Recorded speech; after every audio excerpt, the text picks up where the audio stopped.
Last week, when we brought you an interview with the leader of the opposition, John Briceño, he was standing outside the Buttonwood Bay Clinic in Belize City, where his father was being treated. His father had become frail in the last weeks after suffering from cardiac complications. On his Facebook page, John Briceño wrote on Saturday evening, quote, "Please pray for my dad, that God welcomes him into his arms. My dad has lived a good life and we are grateful, but we all have to take this final journey. He is coming to the end." Some 8.5 hours later, the PUP party leader updated his page saying, quote, "My father is now at rest in the arms of our Lord. He passed away at midnight. I am very grateful for the life he gave my family and I, and to the service he gave to his country, Belize." End of quote. And serve he did to this country. 78-year-old Eligio Briceño served not only the people of Orange Walk, but the entire country. It was under his ministry that the Social Security movement came about. He had served as the chairman of the Belize Sugarcane Farmers Association and was crucial in working with football athletes in Orange Walk and getting the works done at the People's Stadium. Briceño, or Don Joe, as he was affectionately called, had also provided house lots for dozens of families in the Louisiana area and others. Briceño worked as a teacher in several villages. He served on the Orange Walk Town Council and contributed greatly to the sport of horse racing. He was a government minister in the areas of energy and communications.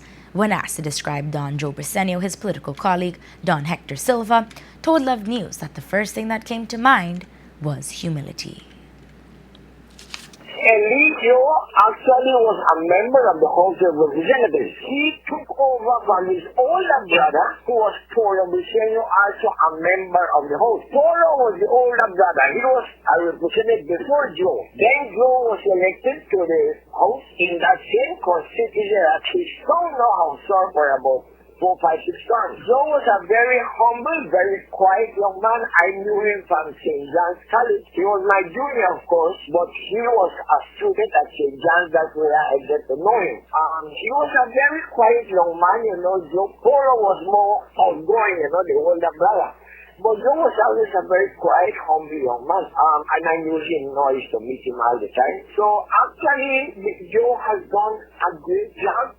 He has done actually good service to his country, and for that I think Belizeans should be grateful, because these are the men that actually were the ones that partook in the movement of independence. He is one of those that stood to see that the struggle of independence would go forward to nationhood as what we have now. So I always call them, Mr. President, to call them soldiers of the constructive Belizean revolution.